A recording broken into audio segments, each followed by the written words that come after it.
Hi, everyone. Today we're diving into maximizing ALSDE tools, a quick guide to the resources and elevation features that can make supporting your English learners easier and effective. Before we jump into the tools, here's a quick look at what today's session is all about and the areas I support.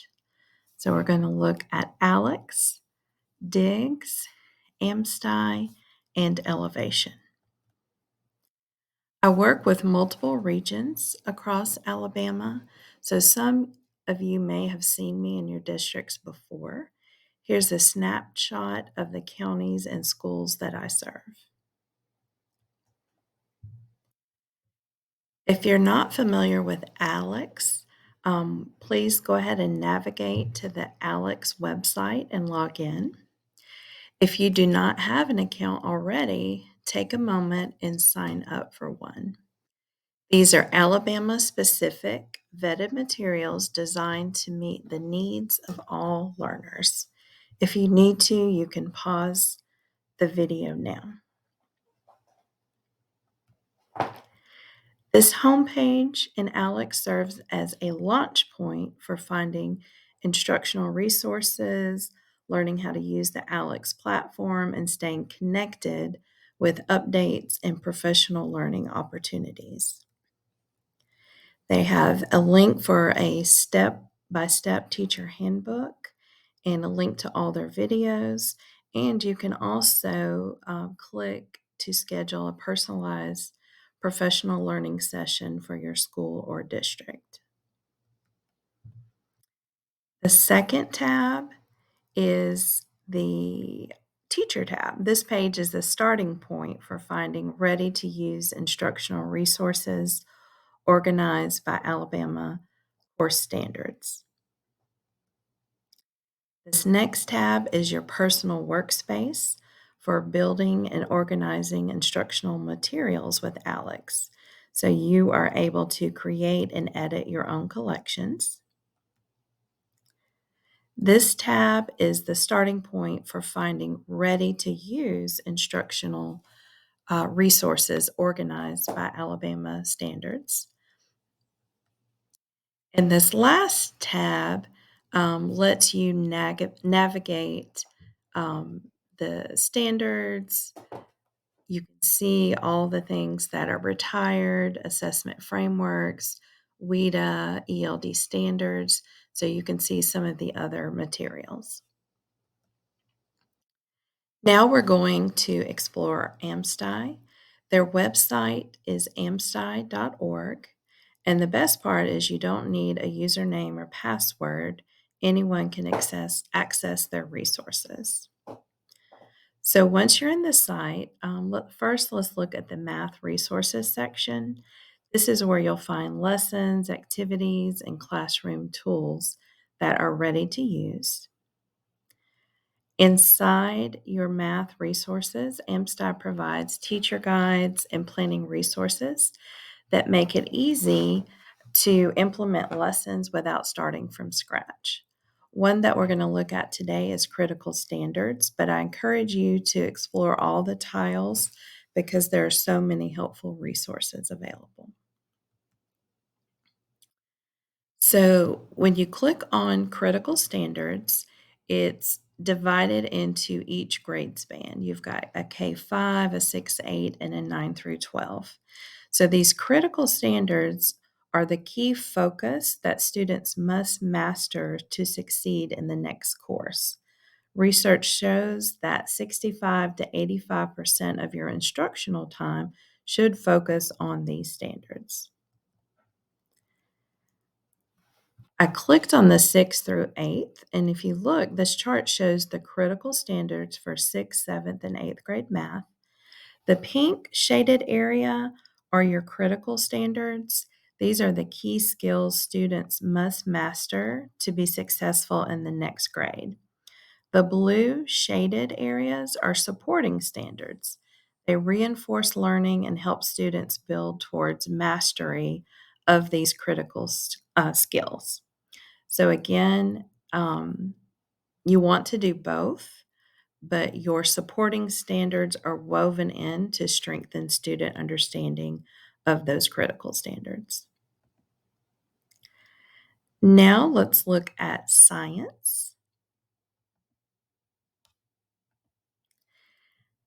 In this is an example of a fifth grade science standard in, I believe it's the unit on Earth's place in the universe. The specific standard asks students to obtain and communicate information about why the sun appears larger and brighter than other stars. On the left, you can see how the standards are organized by grade level.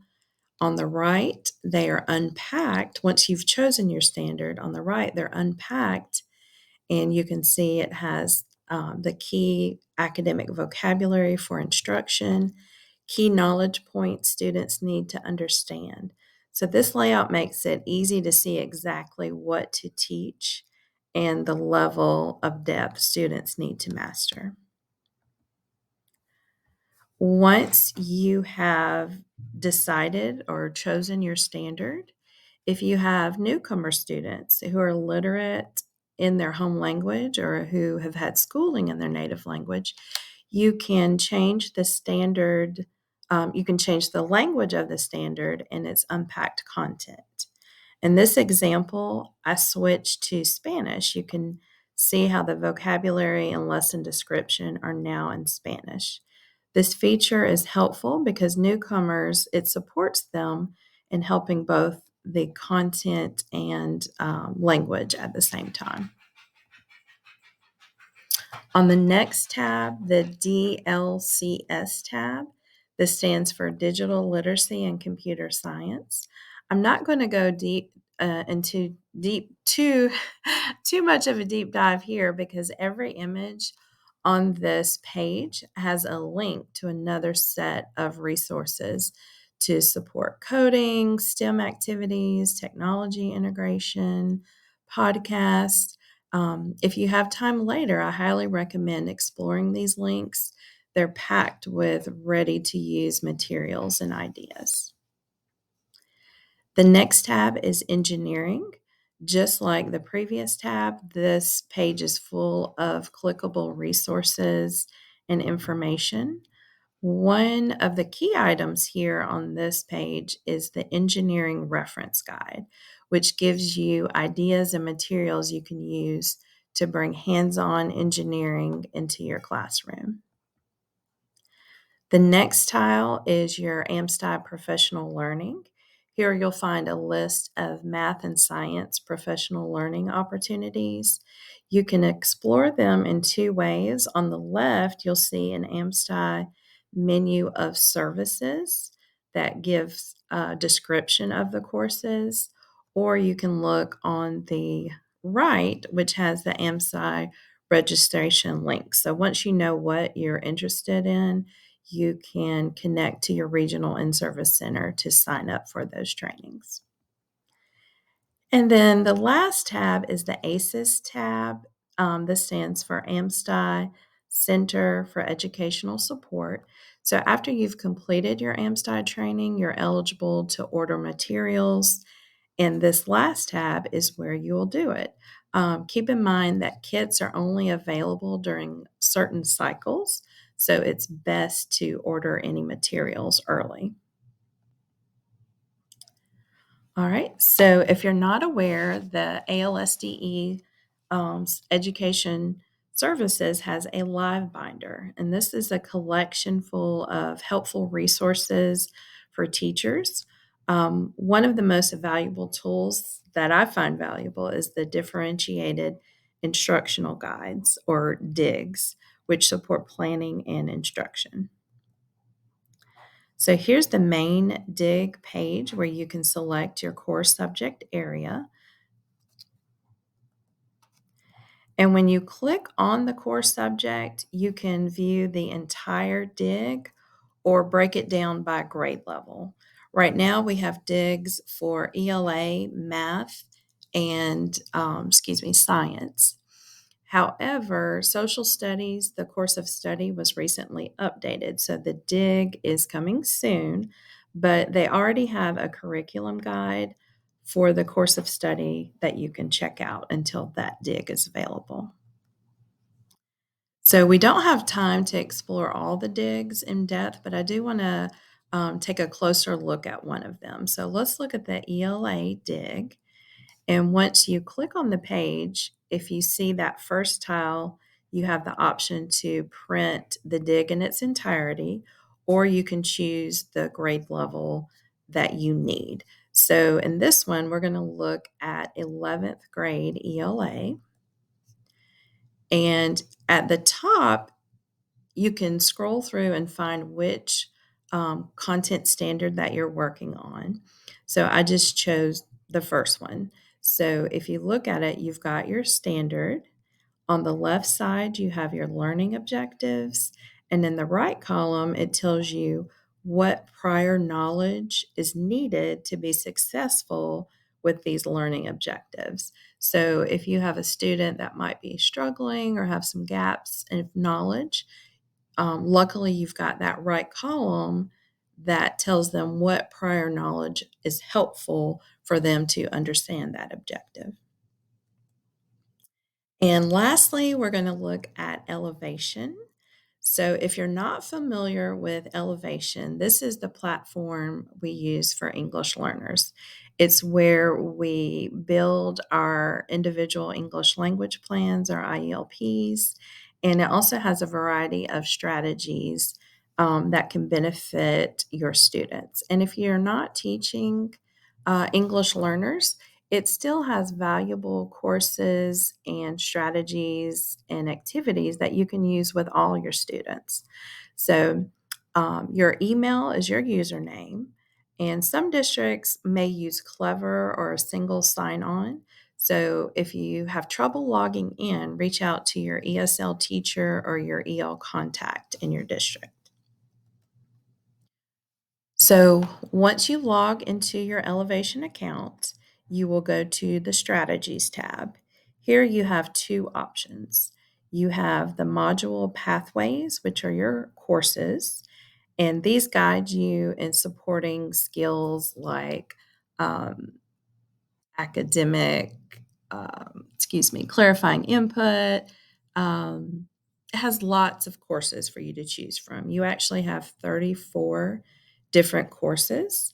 And then if you look to the right, you have your activities list. These are quick, ready to use strategies and classroom activities. And like I said, these can benefit all your students, not just your English learners. So, first, let's look at the modules. Again, there are 34 different modules or courses, and each one you complete gives you 3.5 hours of professional development credit. So, the process is simple. You'll click on the course that you would like to learn more about. You will learn, it may be videos or an article, a variety of information, and then you will use that strategy or that accommodation activity that's mentioned in the module, and then you'll go back and reflect on it. So once you finish, you'll get a certificate to upload into PowerSchool PD for your credit. So even if you don't currently have English learners, there are modules that are great for all students, like activating background knowledge or introduction to multilingual learners if you do want to learn. Next, under the strategies tab, you can also search the activities. So you can browse this catalog. There are 108 ready to use activities. These activities are organized by language domain, grade level, and instructional practice. So you can quickly find something that fits your lesson. So within each activity in Ellevation, you'll see three sections. So the first is understand, which you see on the screen here. This, you'll find a short video showing the activity in action, tips for how to use it before and during your lesson, and content specific examples. There's also guidance on how to integrate the activity into a lesson plan. For example, this one is best used during direct instruction, but it also works well with practice and application. And then finally, each activity provides ready to use resources you can download. So on this one, you can see it has a PDF, Google Docs, or a Word doc. So some of them may also have PowerPoints or other things. So the second section of the activity is scaffold, which provides supports based on your students' proficiency levels.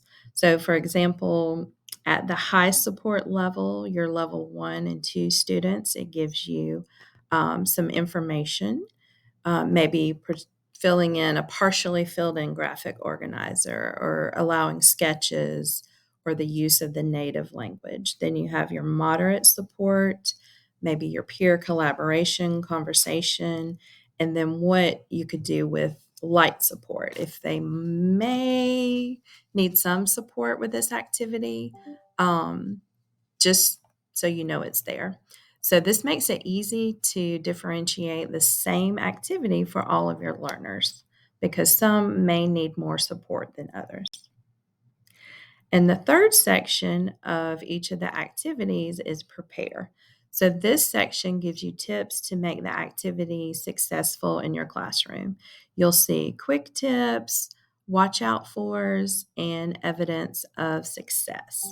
So I like the watch out fors, especially because it reminds you or warns you of common pitfalls like relying on simple copying, expecting students to master terms on their first day. So it gives you a few reminders on how to best use that activity. And then finally, evidence of success shows what to look for. So, what are students doing? What are they doing? How do I know this activity is successful? And that is just a quick look at all of these resources. Thank you. And if I am not your regional EL specialist, take a look at this map to find your contact. Every district has a specialist assigned, so you'll know exactly who to reach out for support or questions. Thank you and have a good day.